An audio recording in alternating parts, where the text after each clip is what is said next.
Momo pun dengan keras tidak sudi mengakui si kacamata sebagai Takakuragen. Saat lengah sedikit saja, kutukan nenek turbo kembali bangkit dan menguasai si kacamata. Momo pun menghempaskan pemuda tersebut hingga menabrak dinding.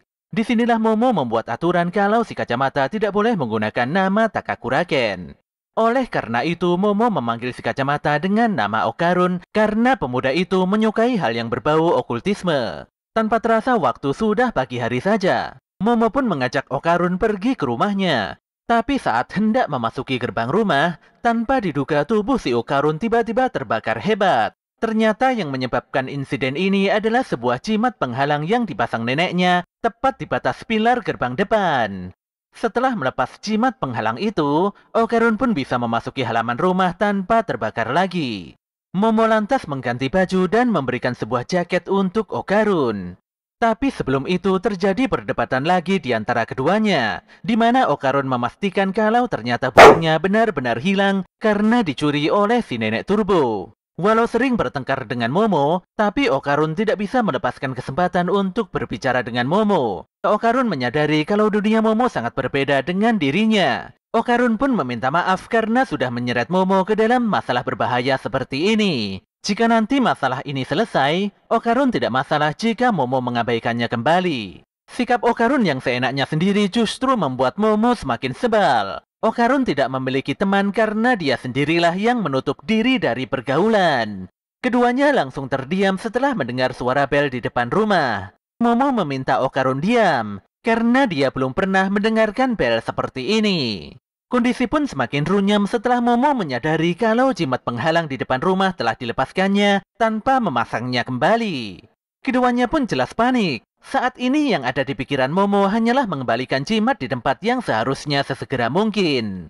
Saat itu baik Momo ataupun Okarun benar-benar terkejut setelah menyadari kalau mereka tengah terkurung di dalam penghalang besar yang menutupi seluruh rumah beserta halamannya. Tentu saja karena hal ini mereka tidak bisa memasang jimat penghalang karena gerbang depan telah bersatu dengan tembok. Keduanya juga tidak memahami mengapa tiba-tiba saja hidung mereka mimisan. Momo pun sadar bahwa kabut hitam yang menyelimuti rumahnya merupakan penyebab utamanya. Selain itu, kemunculan sosok hantu besar yang segera melesatkan pukulan kuatnya membuat Momo dan Okarun lari tunggang langgang.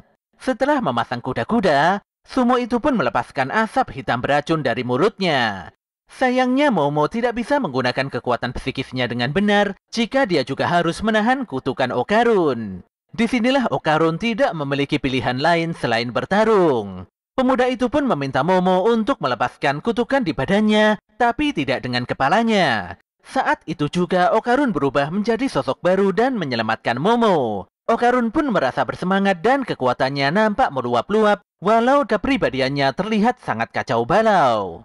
Si sumo pun terlihat bingung melihat jari jemarinya terpotong begitu saja. Momo pun begitu senang karena mungkin Okarun bisa mengalahkan si alien. Tapi keyakinannya goyah setelah melihat Okarun muntah-muntah darah. Gadis itu pun menyeret Okarun yang hendak diinjak oleh si sumo.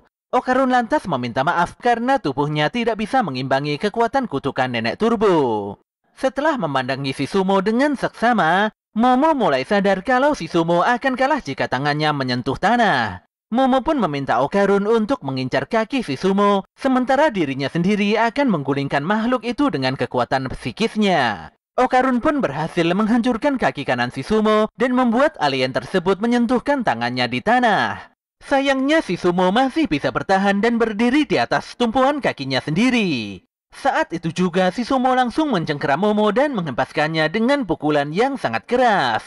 Pukulan itu membuat tembok jadi hancur semakin dalam di antara gerbang pilar. Ternyata itu adalah strategi Momo untuk mengalahkan si sumo. Gadis itu pun segera menarik Okarun dan segera memasang kembali jimat penghalang di antara gerbang pilar. Si alien sumo langsung terbakar hebat dan menjerit kesakitan. Bersamaan dengan itu, tiba-tiba saja keduanya kembali ke dunia normal. Tapi saat itu juga, Momo langsung jatuh pingsan di depan Okarun karena sudah mengeluarkan banyak sekali kekuatan psikis.